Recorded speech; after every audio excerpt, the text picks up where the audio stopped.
The IoT M2M Council, or IMC.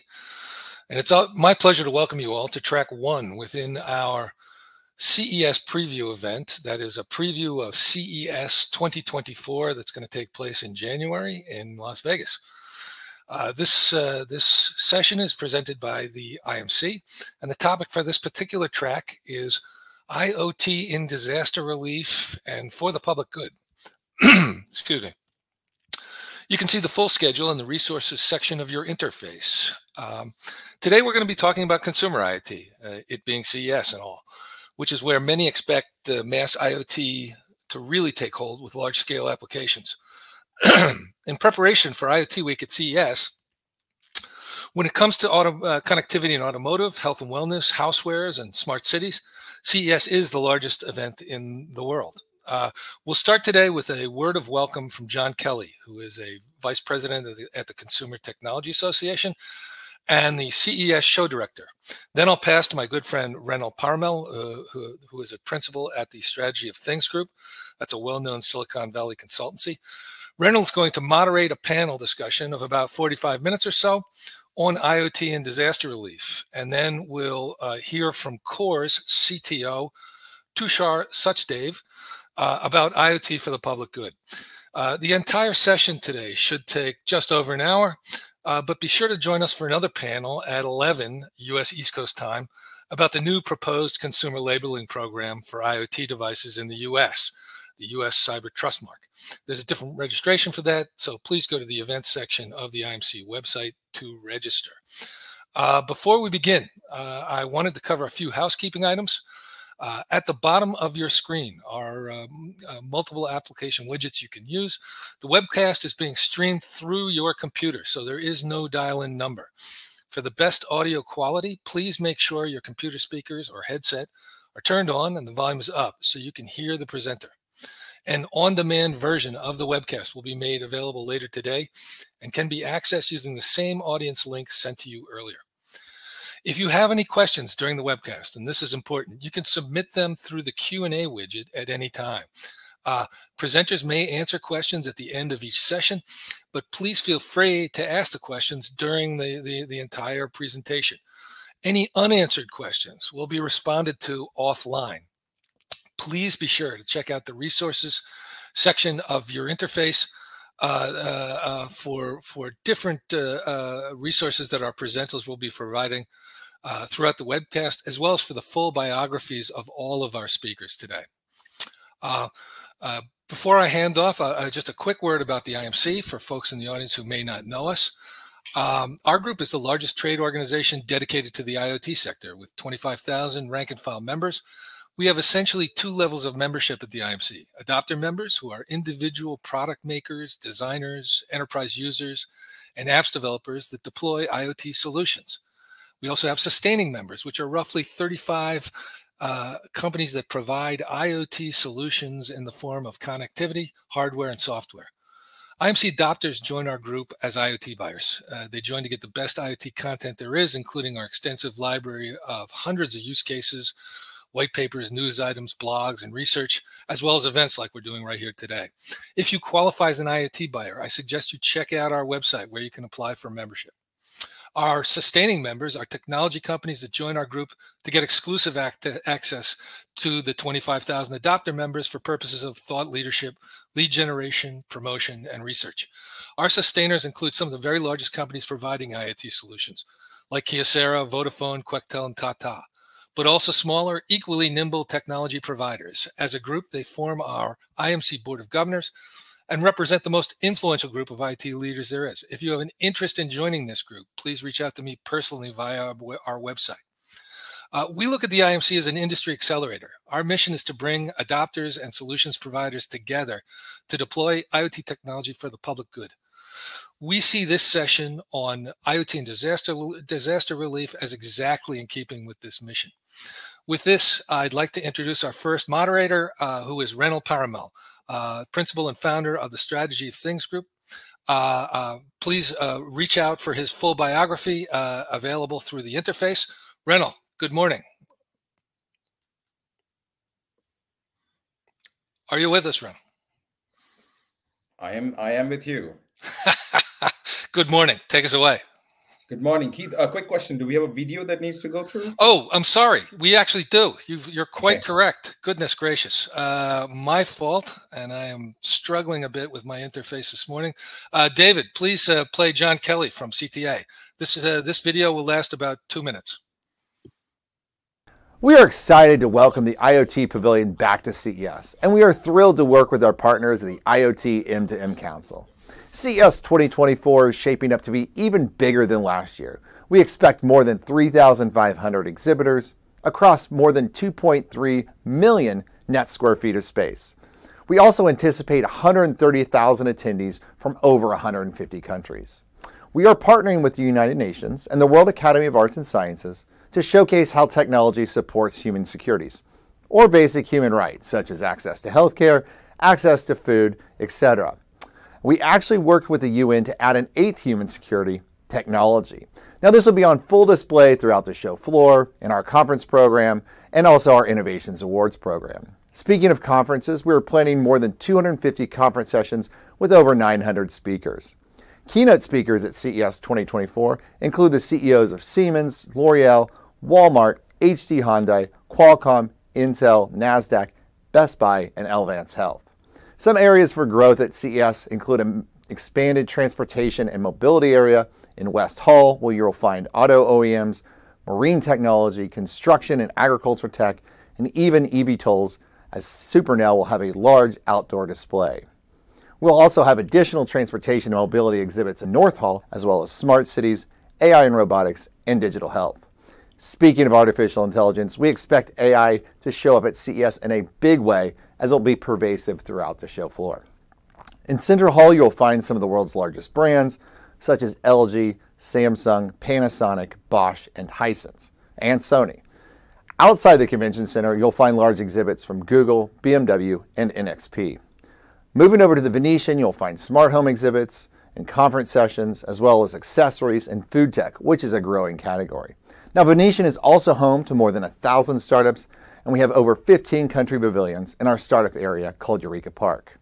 Moving over to Aria, you'll find C-Space, which is aimed at the advertising, branding, and marketing communities. Here you'll find brands such as Meta, Amazon Ads, Reddit, and Roku, all in private meeting space. As you can see, we have a dynamic show planned, and we look forward to seeing you in January.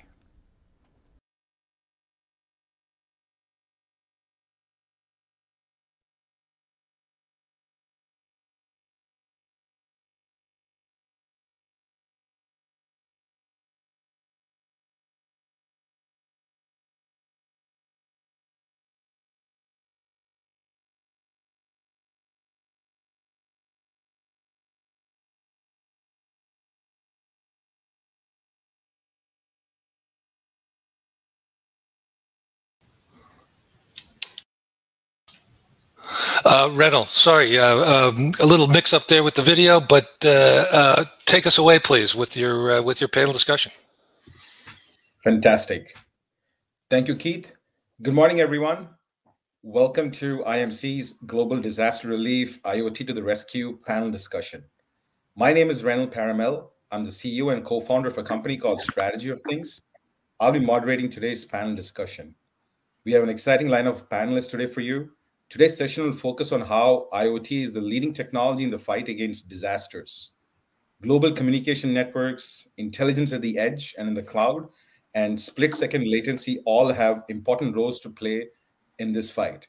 This session will cover how the spread of IoT technology is helping disaster response today, with some special emphasis on use cases that are already being deployed in the field.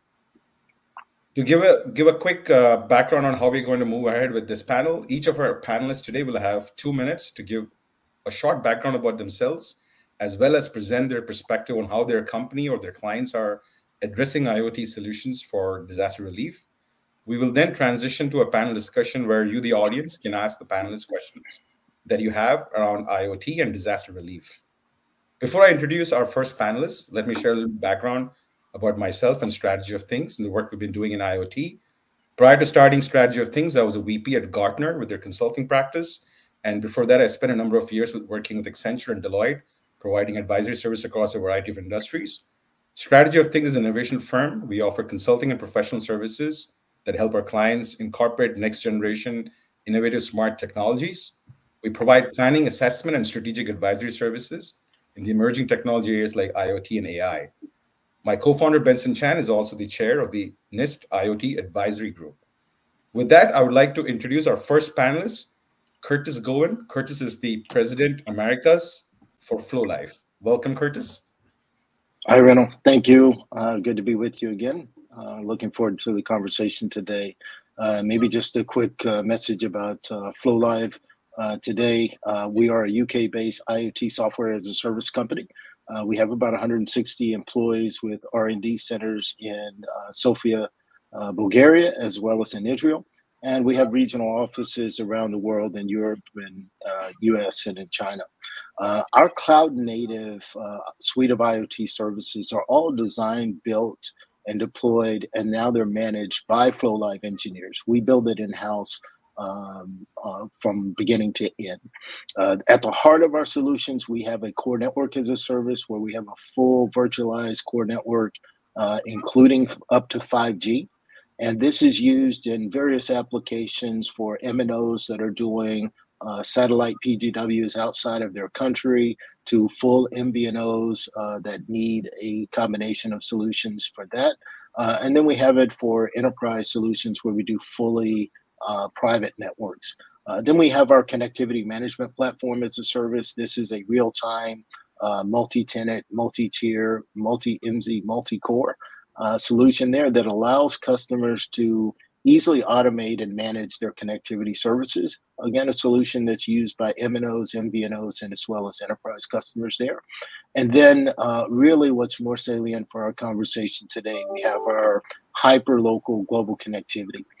This solution takes all of our technology and combines it into one so that we're able to combine that with our MNO relationships that we create around the world to deliver a hyper-local connectivity around the world. What that means is that you can take a single SIM in any country in the world and have multiple operators locally there. In addition, if you look at further localizing for performance, for data sovereignty there, we can put local core networks wherever you need to be.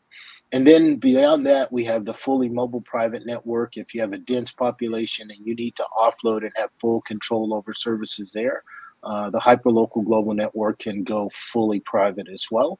And then our SIM technology allows you to move from the private to the public network for devices that move off, or if you want redundancy in case something were to happen with the private network.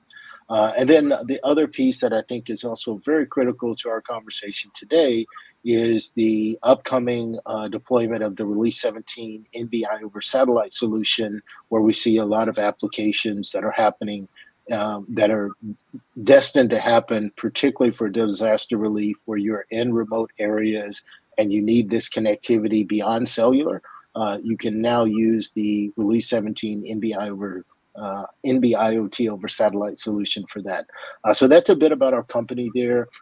We have a number of applications that we're seeing out in the field that are directly related to disaster relief, particularly for fire prevention, where you have IoT sensors that are monitoring temperature and wind.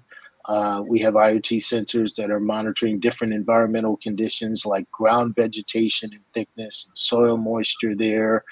And then beyond that, for the responders that are out in the field that have IoT tracking solutions so you can keep track of them, communication solutions, body cams are all being used in this area.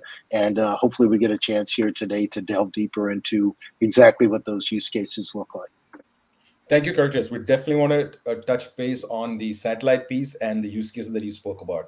With that, I want to introduce our second panelist, Erik Kling. Erik is the President and Head of IoT Americas for Vodafone Business. Welcome, Erik. Thank you very much. Thanks for having me. Yeah, my name is Erik Kling. I'm already with Vodafone 13 years. Prior to that, I was also 10 years with Siemens Communications, both in Europe as well as in the Americas. For Vodafone today, what are we doing and what kind of significance do we play in the IoT marketplace? I would like to share with you just a few numbers. We have 162 million connected SIM cards live. We have roughly 175 billion IoT transactions each year. We are talking about 193 destinations covered by our IoT platform, and roughly an 85% average data usage growth year over year. We are serving 600 plus networks in 193 countries. Vodafone networks are 26 countries plus 29 partner networks. When you look at our footprint, certainly in Europe, very, very strong with Vodafone United Kingdom, Vodafone Germany, Vodafone Spain, Vodafone Italy, Vodafone Romania, but also in Africa with Vodacom, a very strong player, as well as in other countries, Vodafone Egypt or Vodafone Australia. We have globally 1,400 employees in the IoT team.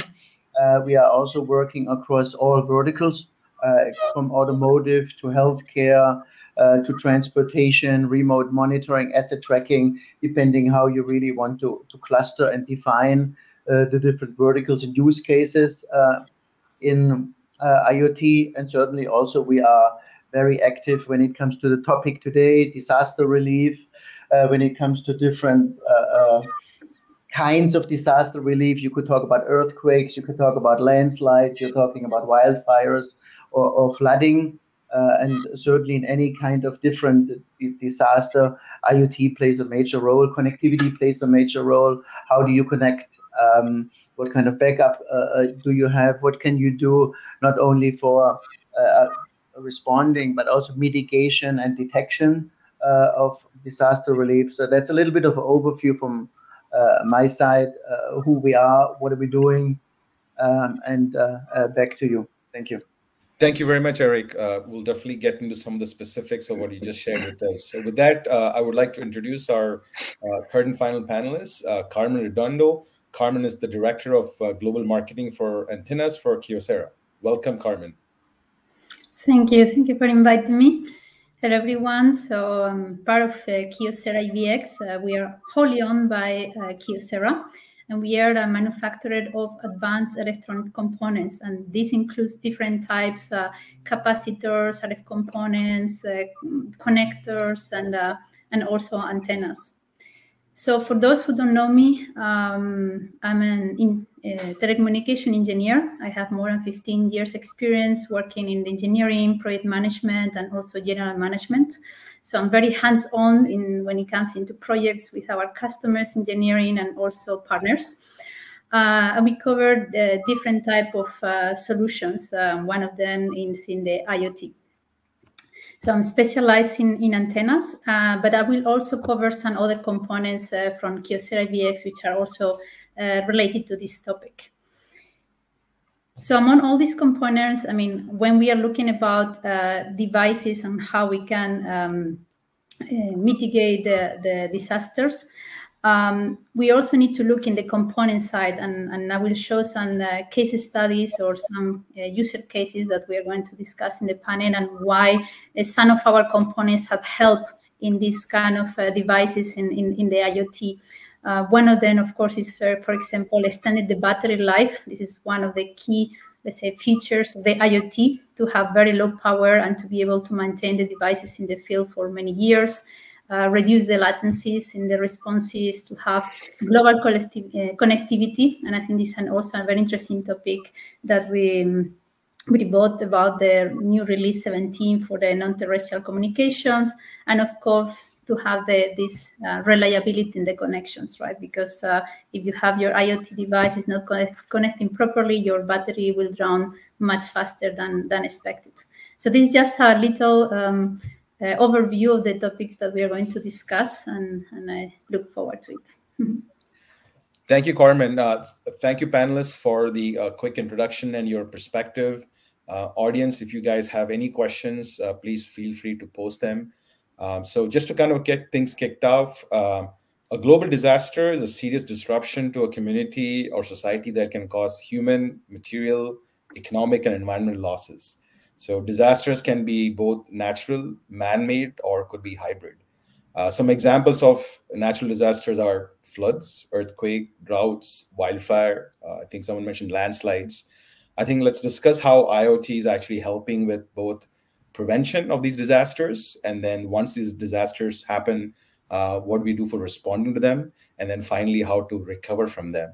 So starting with the prevention part, I have a few questions. So I think maybe it might be worthwhile to take a few examples of some of the use cases around global disasters that you folks have been experiencing in your world. What are some good examples of detection systems or warning systems that you guys are familiar with? And maybe it would be worthwhile to explain to the audience what is different about these warning systems and how is IoT playing a role in some of these. Perhaps we can start with Curtis, since you were mentioning some use case earlier, and then the other panelists can add on. Yeah, certainly. Thanks, Renil. I think when you look at just overall at the problem, one of the things, and I don't know if it's the broader population of coverage there, but we see more and more around the world that when you have these unpredictable wildfires, they can create a situation where its rapid, uncontrolled spread can really cause mass devastation. So we're seeing solutions where IoT sensors are deployed for detection, and they monitor temperature. So obviously, if there is a fire, they immediately know that there's an increase in the temperature.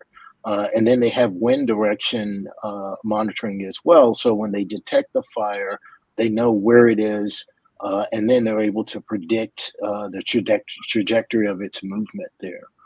The other thing that we're seeing there for that is, getting into the prevention piece there is monitors that are in place in these remote areas there where they monitor ground vegetation thickness, right? So, do we have an abundance of ground vegetation that would necessarily lead to a wildfire? Also, it measures soil moisture. So, if it's there and it's nice and moist, then you don't have a problem. But if it's there and it gets dry, then you start to, be aware of this problem. You maybe have a clearing effort or a controlled burn situation they can use there. The other thing I would say we're seeing in this area is for the people that are responding, the responders and emergency personnel. What we're seeing there is a combination of solutions here. One is just simply tracking solutions. We know where people are. We know where the fire is. We can alert them where to go to deploy prevention solutions there, where to go to put out fires there. So that tracking is really important there for the suppression needs there. And then the other thing is just the communication piece there, where you have remote communication devices there. Push to talk over cellular solutions are used there, and the body camera solutions as well. So you can see what's happening with the responders out in the field and be able to support them more effectively, right? So there's a really good broad array of solutions that are being used in this particular fire prevention. Thank you, Curtis. Erik, from your perspective, any other examples you would like to highlight, and how the detection or the prevention or the early warning part can be addressed in disaster relief examples? Yeah. No, I think in general, I found an interesting number. When you look at wildfires globally, we are seeing a 1.45 billion tons of carbon emission from wildfires globally. That is just in comparison, the whole emission from a country like Germany, double the size of the emission from the whole country of Germany, which is huge from a sheer number perspective. When you look at what we are doing there, we developed a very ultra early detection system based on IoT for forests and for wildfire detection, which is basically a solar powered smoke detection within the trees. We rolled it out already in northern Spain, in Sardinia, in preparation for a wider rollout in other areas later this year and in 2024. and it basically really reduces the reaction times in the crucial golden hour when a wildfire starts. We're using solar panels and our Vodafone low power wide area networks, and then the data is transmitted from the sensors via the cloud directly to a cloud-based analysis without any need for cellular coverage or external power supply. I think that's really interesting here as well.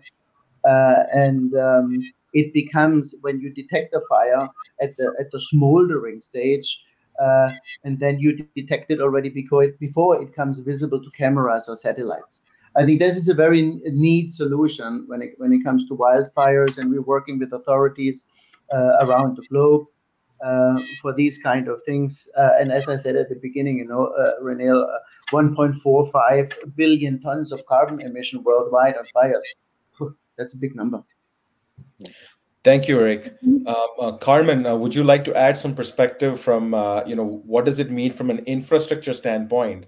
How important? I think there's a lot of solutioning aspects that we're hearing out here, as in a lot of sensors, a lot of connectivity, a lot of need for latency. Can you give some highlights to us on that, please? Yeah, so, well, I have some projects in mind, but actually I'm going to follow the synergy of the panel, and we'll also talk about these wildfire sensors. So we also have products in similar projects, who knows if maybe the same ones. Also solar panel, with solar panel to be able to detect the fires in very first minutes, right? So that helps not to have the risk for expanding. So from the component side, one of the things that Erik mentioned, right, that these devices, they have solar panels, but they don't have batteries. So one of the reasons how this is possible is, like, for example, is using supercapacitors, which is one of our products that we can over there. So thanks to that, you are able to maintain the device 15 years in the field without needing maintenance or change of battery. So this allows you to put sensors in very remote areas and give you more possibilities to have a wider coverage and reduce costs. So this is one of the things. The other thing is from the connectivity side. For example, in antennas, we are adding connectivity not only to the terrestrial, but already also to the satellite one, so we can either using the S-band, now with the new protocols, we are coming with more geo satellite solutions. So we are able to connect those devices to the satellite in the very low power. So it's still, you can still maintain a very long lifetime of the device, very little maintenance, and have 100% connectivity worldwide. So this is something that it's IoT who can provide that, no? The concept of that supercapacitor thing, that sounds very interesting and appealing. So, when we talk about an IoT solution, we have sensors, we have, edge devices, then that data is getting communicated over some kind of network to the cloud. There's some analysis happening there, alerts being sent out or predictions being done.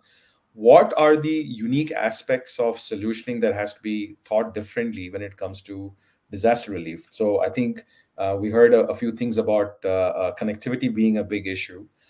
We spoke a little bit about latency, because if something happens, how quickly can you actually detect it? Because we know, if you take an example and move from wildfire to earthquake, the difference between 30 seconds to 2 minutes can make a huge difference in the impact, versus in a wildfire where, yes, it's still going to spread, but you still have a little bit more room there. So can you folks, maybe Curtis, you can start. What is the fundamental solutioning part that needs to be thought through? Do we start with connectivity first, or do we start with understanding what is the latency requirements next, or do we start thinking about battery life or sensor density?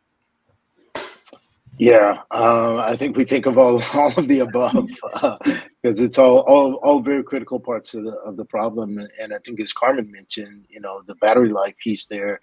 Fortunately, we have technologists like Carmen that have developed solutions that are certainly beneficial, that are providing the lifespan that we need. And then we come to the connectivity. What do we have in connectivity? Often in times of disaster, you have loss of connectivity. So you may need temporary solutions, like a temporary mobile private network that pops up. You can have the devices reconnect to that. have the communication means for the responders connect to a temporary mobile private network there. And then the satellite piece that Carmen also mentioned is really critical, because a lot of these places are in remote places, you know. So we're seeing forestry organizations that are deploying mobile private networks with the backup, because if the network goes down, they lose a tower because of the wildfire, they need to have some sort of connectivity. And although the satellite piece has a higher latency, it's still a good enough latency to get information in the time that's needed there. So all of those are really key. The connectivity piece, making sure you have the private network, the satellite, the cellular, all combined in one solution to have the most efficient solution and most resilient solution as well. Wonderful. Would you like to add anything to that, Erik, from a solutioning standpoint? What are the drivers, important drivers that you have seen? Yeah, Curtis said it very nicely. I mean, coverage is a main topic, especially when it comes to earthquakes or it comes to wildfires.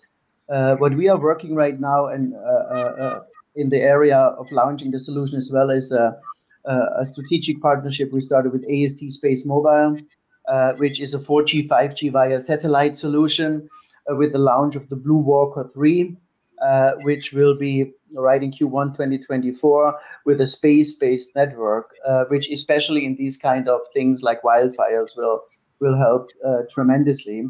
But also in earthquakes, when we look what we're doing there, a little bit of a different setup. We're talking then about also, of course, seismic centers. We talk about NB-IoT with the sensors right on the edge where it happened. And there is even a new trend when you look at building new cities, and when you take all the experience into consideration from the past, from earthquakes and what is happening. You talk about citizen seismology as well, how you're building new cities based on that area. And the third remark I would make, there is also what we did in Haiti, for example, which was called Raspberry Shakes, which is nothing else but a plug-and-play seismic centers, which is almost like a transportable system to detect the earthquakes relatively quickly, but also being able to move your infrastructure or you move your tools to detect it also very fast as well. So there are different scenarios depending what it is. Very interesting I found as well, reading through all the topic, is also illegal logging. When basically people come into the forest and just cut the wood through the illegal logging. We also created here an acoustic IoT sensor infrastructure, which we started with the rainforest connection, where we have acoustic IoT sensors in the forest, where you basically have 1 kilometer of listening range. And if you start listening any kind of chainsaw or a motor is switching on, then you have immediately a geolocation, and you can detect on your app where the sound is coming from. I found that really a nice invention. And then all of a sudden you can send out your forces and fight against illegal logging in rainforests or in any kind of area. So that there are certain things to consider. Is it a wildfire? Certainly, I think space coverage and connect 4G, 5G via satellite is a huge improvement and necessary. When it comes to earthquakes, I think it's a seismic setup you have, or some kind of innovation when I talked about illegal logging, where you also can report. And Carmen talked about the life cycle, about the technical setup, the antennas, the battery life, which is also key when you install these kind of systems in the different areas. Fantastic. Carmen, would you like to add anything to that? Yeah, I agree that it's fascinating to see how the creativity of our customers, we have a project like it's a multi-sensor. So it's not only one thing right there. You can measure, you have like a radar lens to measure for example, detect the level of the water in millimeters accuracy, which helps, in the flooding, etc. The same sensor we have you know, they can measure the air temperature, humidity. You can make the soil moisture, as we said before, pressure as well. So there's so many kind of disasters that can be avoided by using this kind of sensors. No, so I think there's like endless possibility that is thanks to the Internet of Things, because we are connected things. You know, you don't have any person behind there getting all the data. Later, of course, what you do with this data, there's someone else taking over there. We are in the part of collecting the data, but yeah, it's fascinating how much you can get with it. No? Mm-hmm. Fantastic. I would certainly like to also add an example of some things that I observed when we were working with the clients here in the Bay Area. Flood monitoring. That was something that was very important to, there are a lot of these small, passageways or areas that do not have the capacity to hold a lot of water. But the moment they overflow, they can create a lot of damage that can be expensive.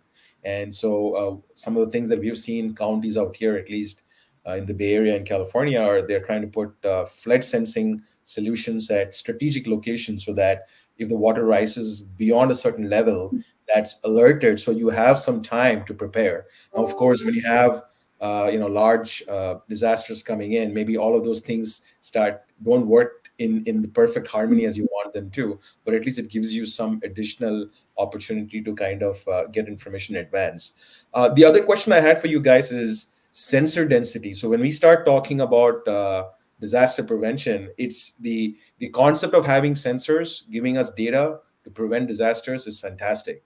But and the concept, so the two things that prevents us from doing that really well, one is, you guys mentioned connectivity. We need to have coverage. If there's no coverage, we're not going to get data.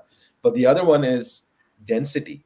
How many of these sensors can we actually put around, and what is the right number? So what are you guys seeing in terms of either your clients or for other folks who are trying this? There's a lot of good proof of concepts. There's a lot of good early warning systems, but they're all typically done in a much scaled down manner. If we need to scale up, we need lots and lots of sensors.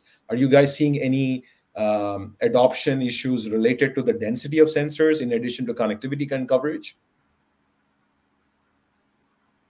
Carmen or Erik? Or Curtis? Yeah, Curtis can go.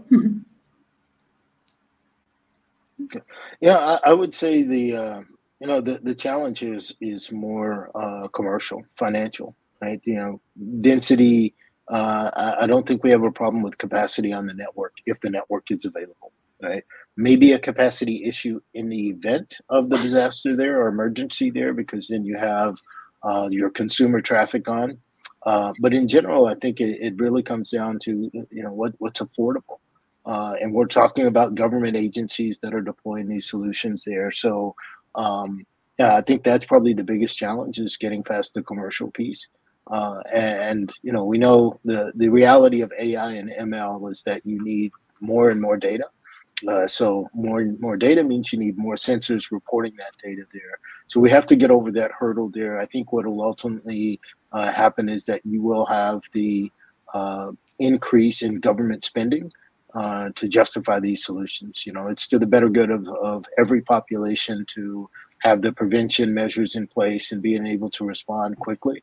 So I think that that will ultimately be the solution there, is that we're simply going to have to invest more to solve that problem of density. Okay, fantastic. We have a question from the audience here, and audience, please post your questions. I think we have time for maybe one or two more. So one of the questions from the audience is, how will the sensor batteries hold up in the Antarctic environment? Temperatures can get down to below minus 40 degrees centigrade. Who would like to take that? Well, if you use batteryless devices, like I mentioned before, so the super caps can hold temperatures from minus 55 to plus 90 degrees. So that could be a solution. Yeah. But, that's a great topic. So where are you seeing some of these supercapacitor kind of approaches being taken into? And is it something that is fairly new? Is it something that's mainstream? Can you give us a little bit insight on that, Carmen?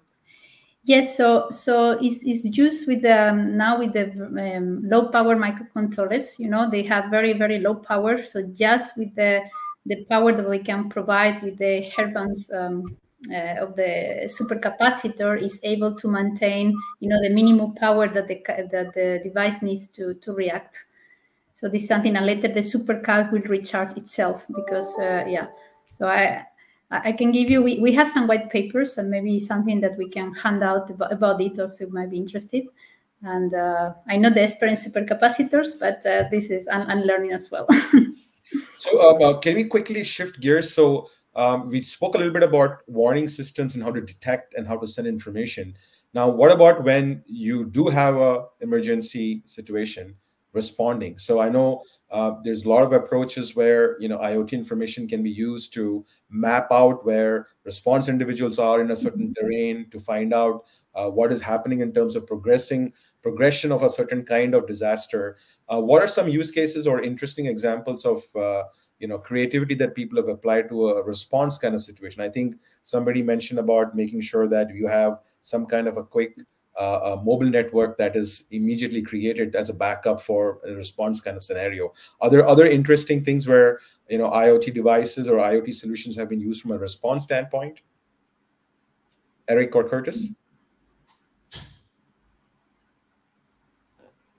Yeah, I think, Renil, as I mentioned also a little bit earlier, on a response, especially on wildfires, certainly it's the satellite-based approach where you basically have a 4G, 5G network via satellite, which is immediately used as a response and also is not as impacted as a ground-based communication, especially on a wildfire.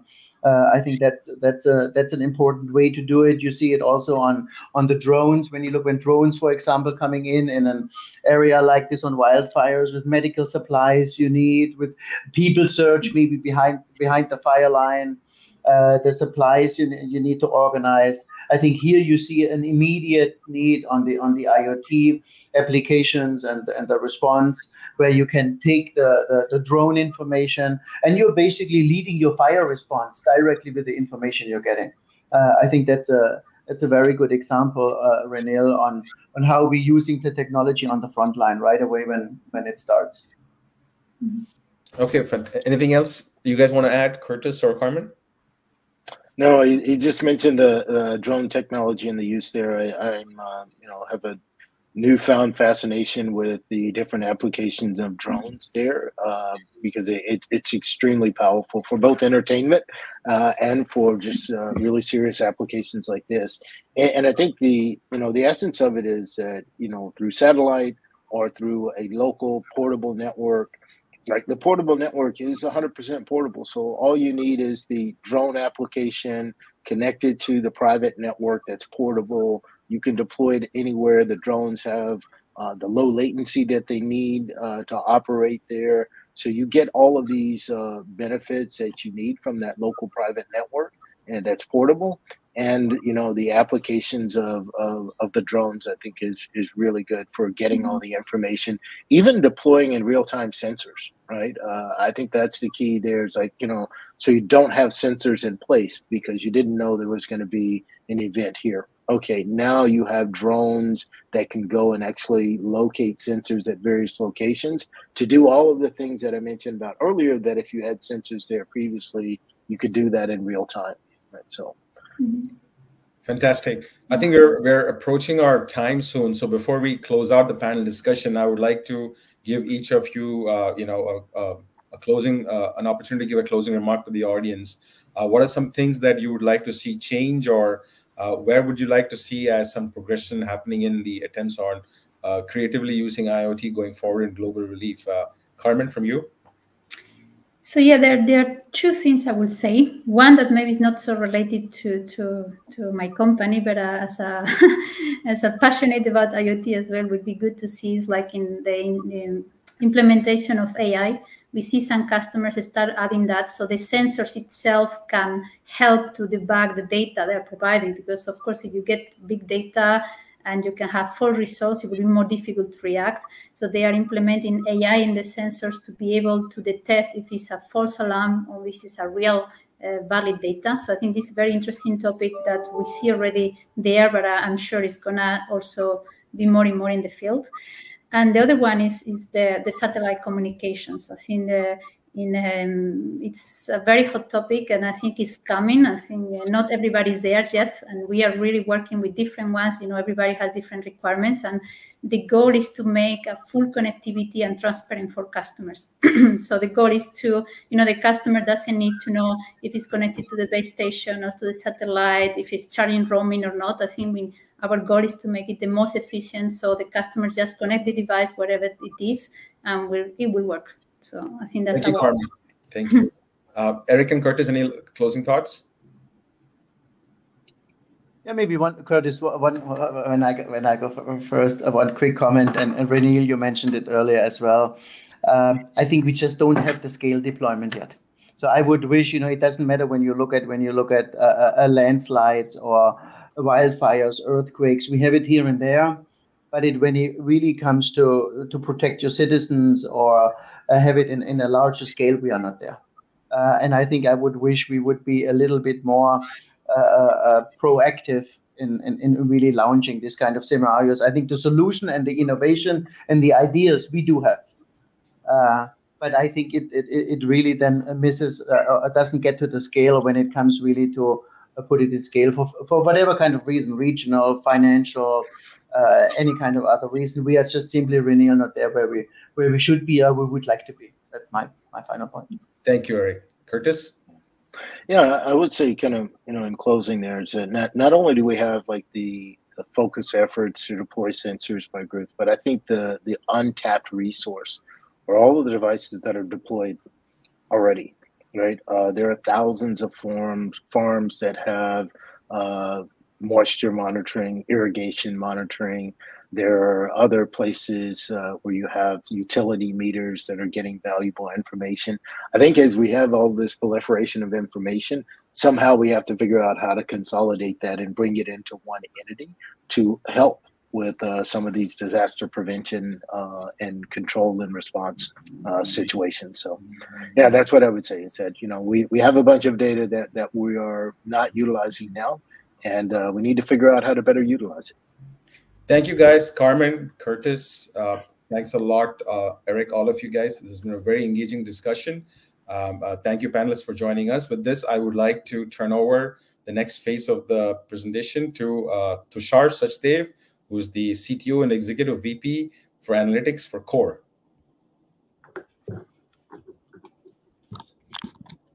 Coming on. Thanks, Renil.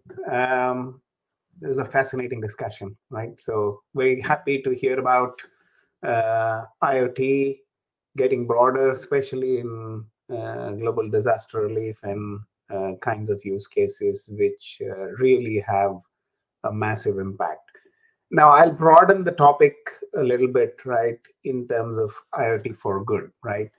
And beyond disaster relief, there are so many areas where IoT can be used in use cases which do good, whether it's healthcare, whether it's vaccine delivery, whether it's taking care of seniors, whether it's environment. We've seen so many examples, right? Water conservation, agro productivity is IoT for good. There are tons of examples out there where IoT is being used for the broader good of society, species, right? So one of our customers was using IoT with very high resolution cameras in forests and in agroland to detect rare species and figure out the density, and that will lead to preservation of those species. So there are tons of examples.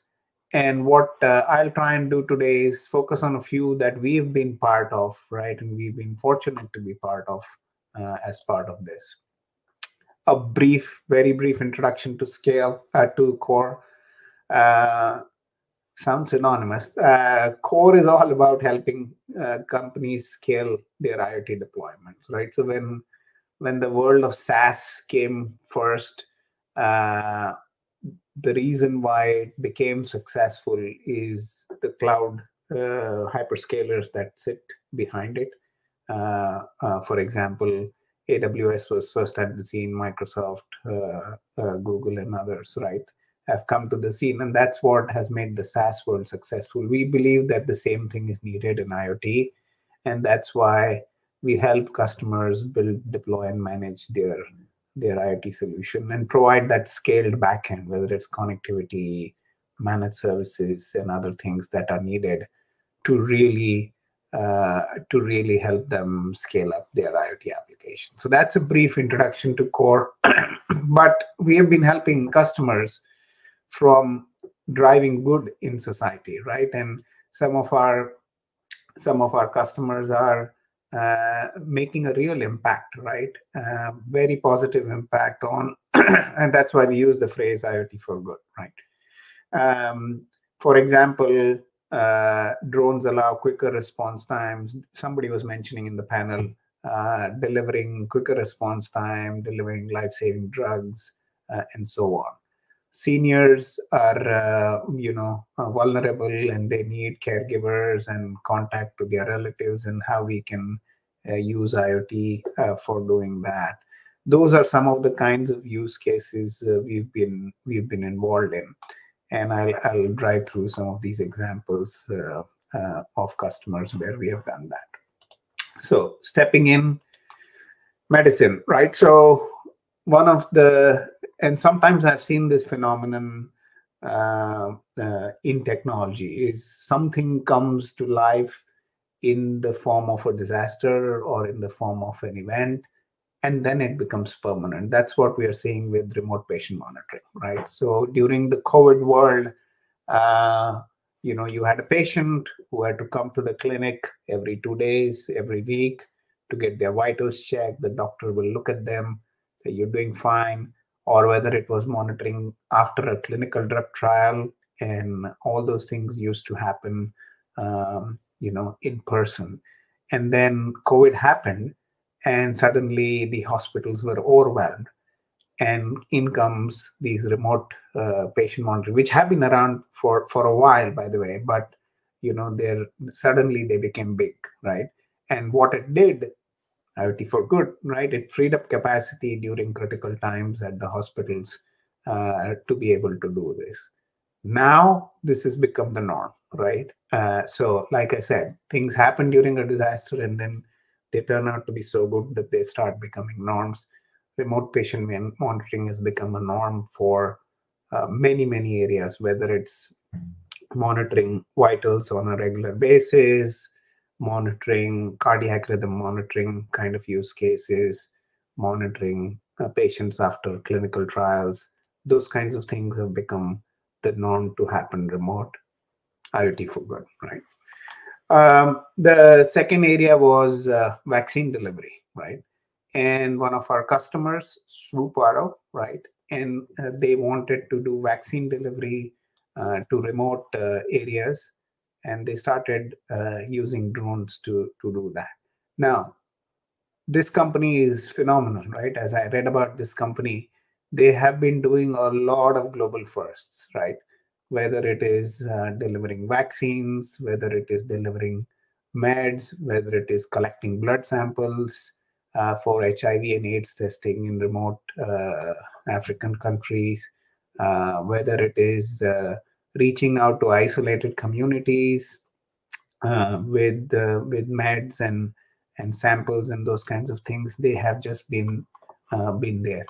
They came to us with the challenge of connectivity, and different countries have different connectivity, different types of connectivity, and they wanted a simpler solution where Core helped them. But broadly, this company has been really at the forefront of delivering some cool stuff to their customers, and really given a new meaning to IoT for good, in my opinion.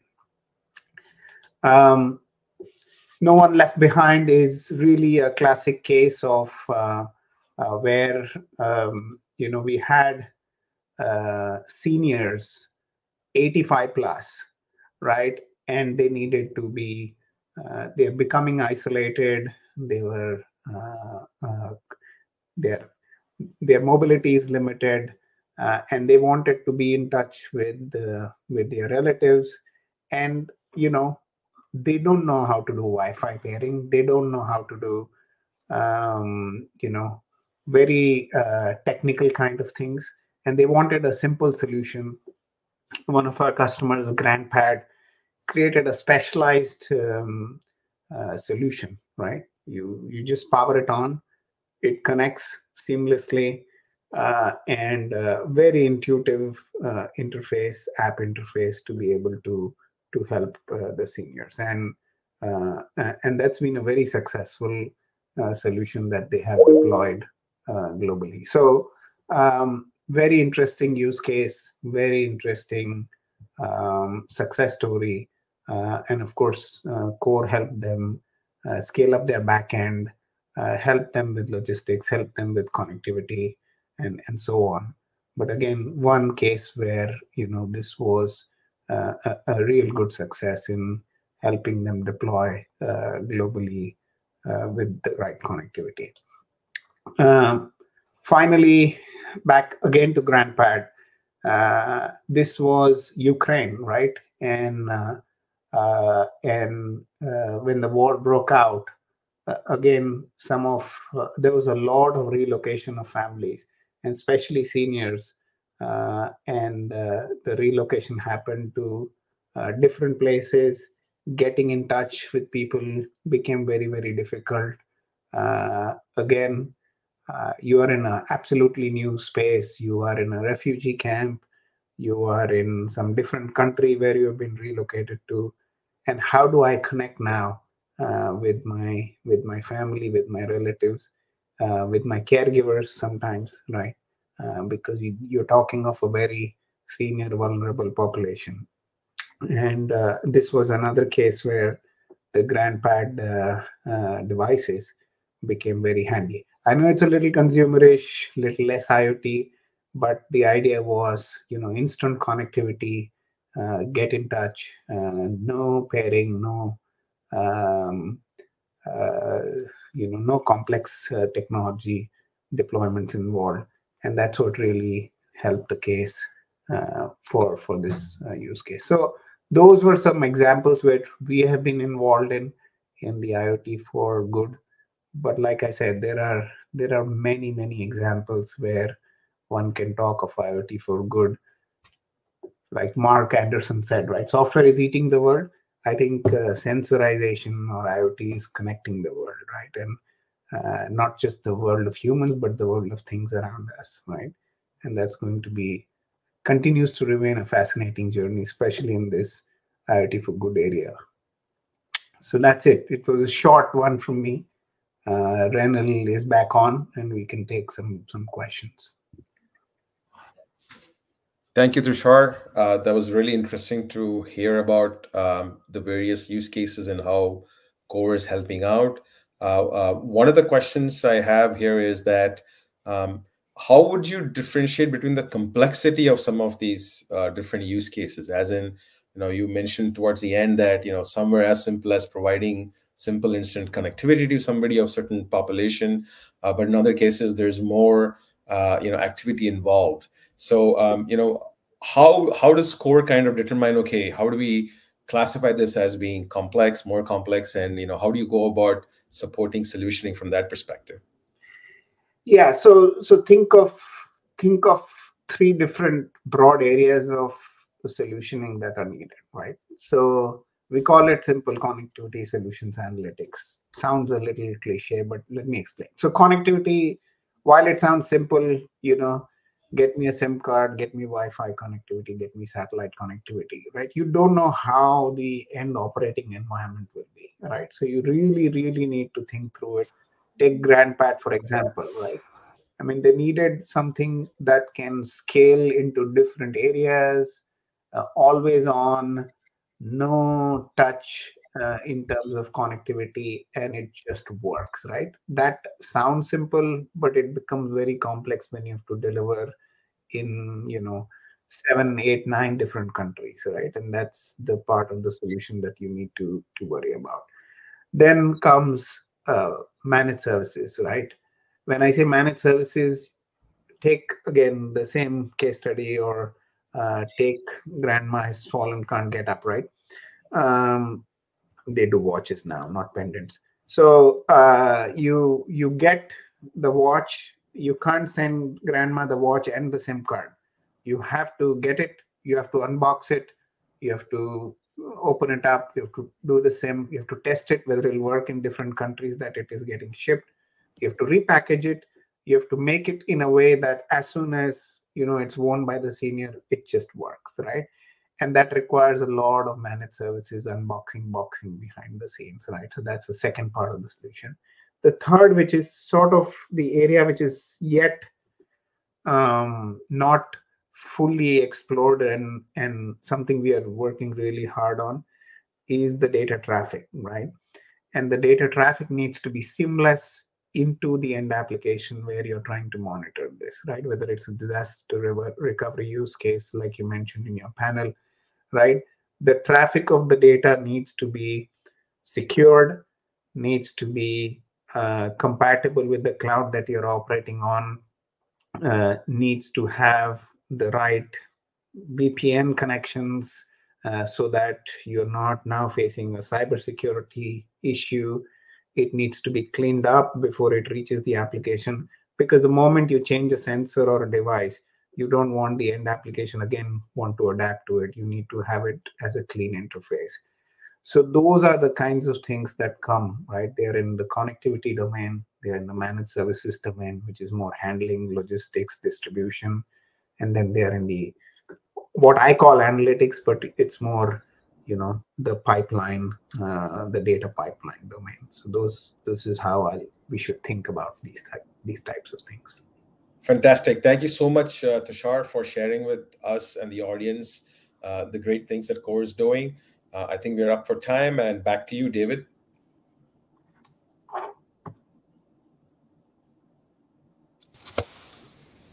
Thank you, Renil. And thanks to our audience for joining us today. We ask that everyone continue with us to our next event that is starting in about 30 minutes, which is entitled Ensuring Connected Device Safety, the U.S. Cyber Trust Mark. So it will be an interesting panel for all to enjoy as well. So please join us for that, and thank you all for attending today.